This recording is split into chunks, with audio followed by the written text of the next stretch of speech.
Hey everyone, Stegar here and welcome back to Fairview. At the end of the last episode we were working on a large cemetery, and in today's episode we're going to take things across the railway line beside it, and in the first instance we'll work on some houses and some sort of hotel or something along the side of this road that snakes up a hill. I mean, it's kind of hard to tell from this aerial view, but the land there is actually quite steep and you'll notice it later in the episode. And then in the second part of this episode we're going to fill in this space here that currently has a few trees in it, but we're going to add a lot more and create it much more forested, and then snake a road through and place some houses down on it. I also did some off-camera work to the top left of the screen, just putting down a few trees and making a forest and placing down some fences for a small farm field, but that was about all I did there. And I also wanted to mention before we get into the main portion of this episode that I got a few suggestions from people watching the last video to place down some churches beside the cemeteries, and I was also considering this myself, but at the time of making that episode I didn't really have the right assets and wasn't really motivated enough to do that. But in today's episode I decided to place down a church in one of the cemeteries off camera, and for the other one I decided that a church wasn't necessary as it was close enough to an existing church that I felt like that church could serve that cemetery well. So now we're into the time lapse, and I started off by placing down a few houses along the side of this road, and on this corner here placing down some sort of hotel or something, and then placing down these Onehunga Bay townhouses and putting a parking lot there so that the people that live there can park. And I probably went a bit overboard with the parking given the number of houses here, but I mean that's okay. I guess people can park there if they want to go to this hotel. I also did put in another parking lot here, and I ended up later replacing it with just some ploppable asphalt and decals and things, as I felt like it was interfering with the terrain too much, but I don't think I ended up showing that on camera. And here I just converted one of the concrete walls from Beard Monkey's prefab houses pack to procedural objects, and have angled it slightly and using procedural objects and the relatively new snapping function to do this efficiently and get everything lined up nicely. I mean, that snapping function, basically you just drag it to a certain point and then while you're copying, and then when you copy it again it snaps to the same point, which can be useful when you're copying, like, say, 5 or 6 procedural objects all in a straight line. And here just trying to tidy up these corners the best I could, as they weren't like totally flat. It did require a bit of messing about with the actual positioning of the vertices in these to make it all work out. But here I'm just placing down some decals around this area, and I think I end up converting that hotel to procedural objects, or use prop it up or something. No, I just use prop it up. Anyway, I just wanted to get rid of a lot of the props around here so that I could place my own down, which was mainly just a few tables and things here. And then I think I also extended out that decals a bit, and here I'm just placing down these fences using that feature in procedural objects that I mentioned before, where I can easily snap them along and just go along really quickly like I was there. And I also scaled some of these slightly so they fit better into positions where they otherwise wouldn't have. And here's me adding in the decals that I was talking about earlier, and yeah, just doing that along the whole area. And then we're going to move over to placing down some of these bushes. I didn't mention in the last episode, but when I converted these to procedural objects and scaled them down, I also shifted the all the vertices down quite a bit so that the center of the object was actually a lot higher and not at the bottom of it, which I think it is in normal trees. And basically by doing this it just allows me that when I use the align height function and move it, I can align them slightly below the terrain so that they sink in, which kind of works out but kind of doesn't in a way, because they still sway in the wind, and when they sway in the wind they kind of clip into the ground a bit, and it's a bit unusual. But here I was using some graffiti from Crimzone, and for the first time ever actually, I've never used graffiti before in any of my series, so this was a good first opportunity as I finally got around to downloading some and using some in here. I think I restarted the game specifically for that reason, and just placing down a few decals here. I haven't changed this parking lot over to ploppable asphalt and things yet, but I think I would have done that between these cuts. And here just placing down a few construction sites as well as maybe the odd house, or I just skip over to the fence placement and it's just that one house there and the others are under construction, as I feel like this is a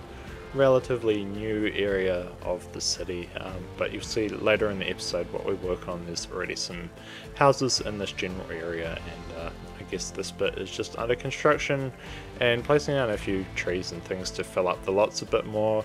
And then we're going to move over to doing something similar to what I did at the end of the last episode, which is place down a whole lot of the scaled down bushes that I used alongside that hotel. But here I'm just creating like a little path so that people could get down to that power pylon if they had any reason to, and also just using a network fence along the side of the road there so that people can't really walk in here. I mean, it is open, but that's also because I don't really have many gate props that I can use, and you just see me here finishing off this bit. I felt like it wasn't necessary to show this whole thing as it's kind of repetitive, and I was just taking away some that sat around the power pylons so that they weren't causing any hazards or anything.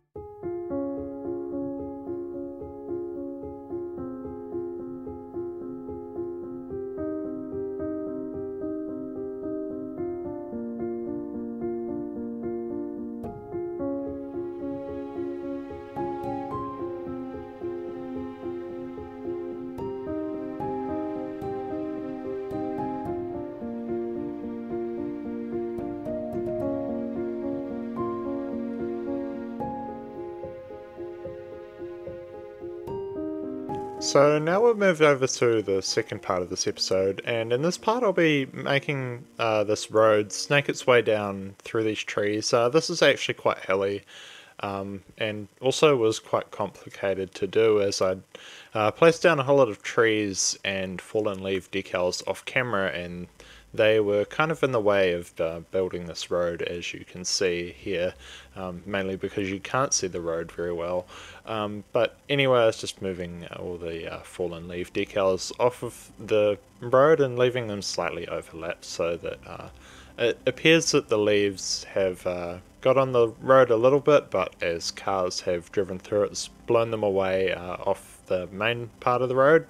And here just deciding to place down a house, but first, to get this to function, I needed to actually have a zonable road, as I didn't really want them right on the main national road or whatever it is, and don't have that zoning mod that allows you to zone there. So instead just placed that one down on a road, and for this one I converted it to procedural objects so that it doesn't function and therefore won't complain about not being connected to a zonable road. And yeah, just going around a few different places and deciding where to place these houses. This ended up looking really nice in my opinion when you get down to ground level and take some shots from that area. Anyway, while we're doing this, I might as well mention the fact that I haven't really uploaded a full episode in like 4 weeks now. Hopefully this is out when I intend it to be, this episode, and that's probably going to continue the 4-week schedule. It just gives me time to focus on my university studies and not be too worried about releasing videos. I mean, I'm not really worried about it, but it just means that I don't feel pressured to keep to a 2-week schedule, which is what I'd been doing through May. Is I kind of got busy then, but the main reason is actually so that I can finish this series off relatively quickly compared to the rate at which I'm releasing videos, and then start working on a new series in the background, which will probably take up some time in my next university break, which is still quite a few weeks away, as I've only just started back, but I mean that will come around pretty quickly as it usually does. Anyway, here I'm placing down a whole lot of these European suburbia houses and creating some sort of like spa or retreat, or I don't know what this is. It could even be some sort of office complex, and just using procedural objects a lot here to make all these buildings sort of clip into one another and not function. And yeah, just more buildings and rotating them. I think with this one I went around and removed some of the windows by just dragging some of the vertices down, so that it doesn't appear so apparent that this building's just being clipped in. Like here you can see me here just like stretching that down, and also taking this one and aligning it with the end of this. It took a while to get lined up perfectly, but I think the result was pretty good, and in a second you'll see me go down and scale. I found out about this merge vertex option in procedural objects and was just using that a heap here to remove a whole lot of the unwanted vertices that I didn't really need,